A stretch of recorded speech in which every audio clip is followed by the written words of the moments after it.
Saudari-saudara terkasih, kita berjumpa kembali dalam Renungan Pagi Mendoan, menyatu dalam doa dan renungan bersama dengan saya Romo Ngarlan dari Katedral Yesus Raja Purwokerto. Hari Kamis tanggal 15 Juni 2023.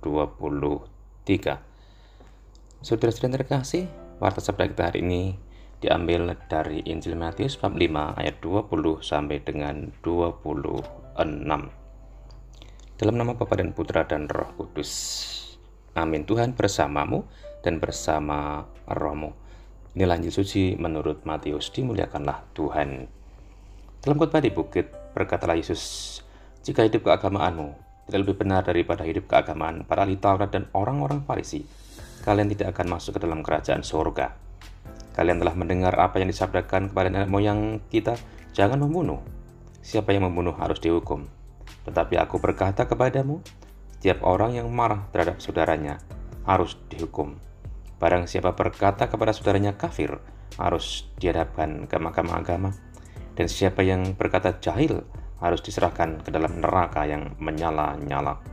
Sebab itu jika engkau mempersembahkan persembahanmu di atas mezbah, dan engkau teringat akan sesuatu yang ada dalam hati saudaramu terhadap engkau, tinggalkanlah persembahanmu di depan mezbah itu dan pergilah berdamai dahulu dengan saudaramu, lalu kembali untuk mempersembahkan persembahanmu itu. Segeralah berdamai dengan lawanmu selama engkau bersama-sama dia di tengah jalan, supaya lawanmu jangan menyerahkan engkau kepada hakim, dan hakim itu menyerahkan engkau kepada pembantunya, dan engkau dilemparkan ke dalam penjara. Aku berkata kepadamu, sesungguhnya engkau tidak akan keluar dari sana sebelum engkau membayar utangmu sampai lunas." Demikianlah sabda Tuhan. Terpujilah Kristus. Saudara-saudara terkasih, dalam Injil hari ini Yesus mewartakan tentang sesuatu yang sangat menarik. Yesus mengingatkan akan perintah dalam Perjanjian Lama. Kalian telah mendengar apa yang disabdakan kepada nenek moyang kita, jangan membunuh. Siapa yang membunuh harus dihukum. Saudara-saudara terkasih, dari salah satu sabda Perjanjian Lama itu, kemudian Yesus mengingatkan para murid, jika hidup keagamaanmu tidak lebih benar daripada hidup keagamaan para ahli Taurat dan orang-orang Farisi, kalian tidak akan masuk ke dalam kerajaan surga. Hidup masuk apakah yang dimaksud? Dulu memang ada hukum yang ketat, termasuk ketika orang membunuh orang lain. Namun, saudara-saudara terkasih, perlu diingat bahwa praktek keagamaan orang-orang Yahudi waktu itu, ketika mereka menyembah Allah, berdoa kepada Allah, mereka melupakan satu hal, yaitu mencintai sesamanya. Banyak kali mereka hubungan dengan Allah begitu baik, begitu mesra ketika dilihat dari luar, namun relasi dengan sesamanya tidak harmonis, tidak sesuai dengan apa yang mereka bangun antara relasi dengan Allah dan relasi dengan sesama. Ketika mereka berdoa kepada Allah dengan luar biasa, kenyataan sehari-hari mereka lebih banyak mengabaikan cinta pada sesamanya. Maka yang lebih baik Tuhan sampaikan adalah, jangankan membunuh sesama, marah pada orang lain saja, marah pada sesama saja, itu tidak boleh. Itu sudah pantas dihukum, dan itu dosa. Tuhan juga mengajak para muridnya dan para pendengarnya agar selalu menghormati dan menghargai sesama, menghormati dan menghargai orang lain.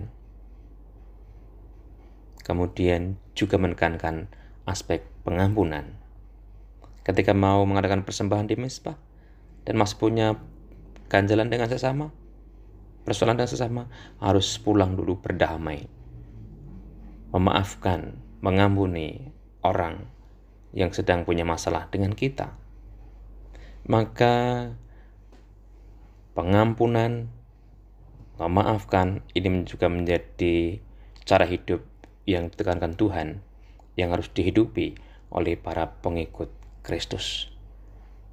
Mengampuni orang lain, Jika kita mau diampuni oleh Tuhan dan mohon pengampunan dari Tuhan, kita pun harus berani mengampuni orang lain.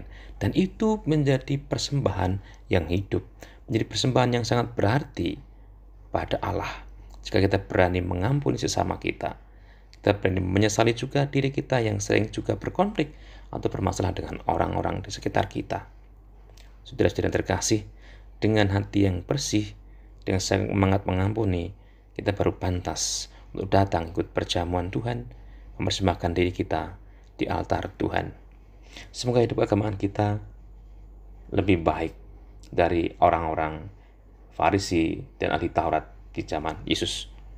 Ketika kita rajin untuk beribadah kepada Allah, kita pun bisa membangun komunikasi relasi dengan sesama dengan lebih baik, menghargai, menghormati sesama, tidak mudah marah kepada mereka, tidak mudah meremehkan orang lain, dan juga berani untuk mengampuni sesama kita. Rahmat Tuhan membantu kita. Allah yang penuh kasih, kami bersyukur atas ajaran Tuhan Yesus hari ini, agar kami punya kualitas hidup keagamaan yang lebih baik, membangun relasi dengan Allah dengan mesra, dan juga membangun relasi dengan sesama dengan mesra pula, sehingga peribadatan kami sungguh-sungguh menjadi persembahan kami karena relasi kami yang hidup, relasi kami dengan sesama kami yang baik. Ketika kami mencintai Engkau, mengasihi Engkau dengan doa-doa ibadah kami pun juga mengasihi sesama kami, mencintai orang-orang di sekitar kami.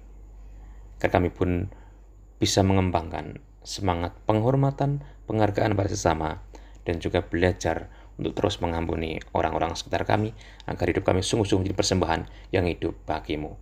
Berarti juga pekerjaan kami hari ini, agar selaras dengan kehendak-Mu demi Yesus Tuhan dan pengantara kami. Amin. Tuhan bersamamu dan bersama rohmu. Semoga Allah yang Maha Kuasa memberkati saudara sekalian dan pekerjaan hari ini, Bapa dan Putra dan Roh Kudus. Amin. Sudah terkasih, selamat beraktivitas. Tuhan memberkati berkah dalam. Salam penuhan.